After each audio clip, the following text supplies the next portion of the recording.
Hey everybody, I hope that you're doing well. I know that you are because in God, no matter what you're going through, all is well because the Lord is the one who supplies all of our needs. And because of that, it's no reason for us to ever be indecisive about who we're serving or who we trust in. The best way to delete being indecisive is to make a decision.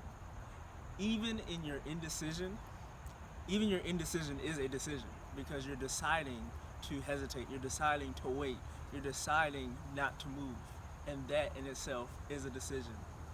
So the reason I made this video is because the Holy Spirit told me to tell the people online that many of my people are indecisive in trusting me.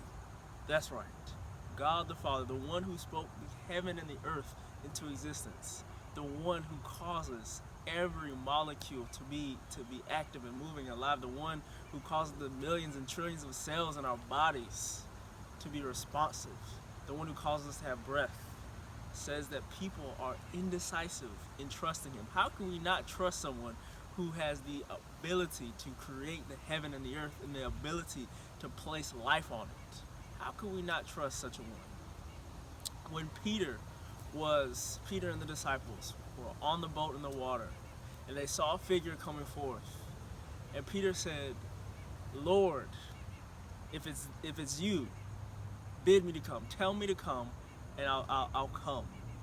How was Peter so decisive in that moment? How was he able to trust in such a way that he would actually physically step out and walk on water? The reason why Peter was able to trust was because he had a relationship. He had a relationship with Jesus. Because of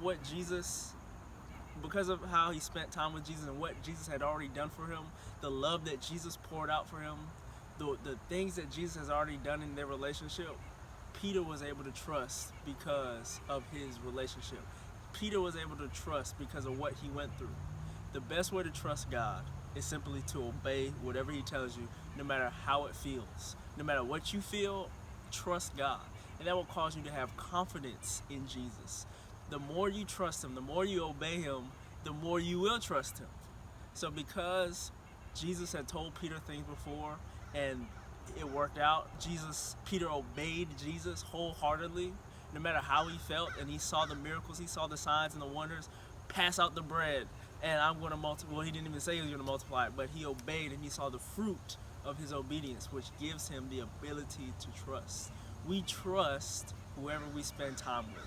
We trust whoever we spend time with. So if we're spending time meditating on our problems, if we're spending time meditating on our insecurities, then we're going to walk with those insecurities. But Jesus wants you to walk with him.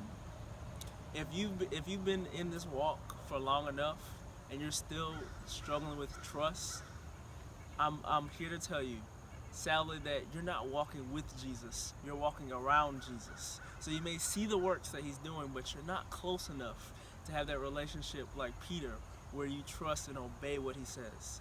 If there's no obedience, there's not going to be any trust. And if there's no trust, there's no closeness. Jesus wants closeness, and Jesus wants intimacy. So erase the indecision in your relationship with the Lord today. All you have to do is obey whatever he tells you to do. Obey, and the confidence will come. I love you, and I'll see you next time.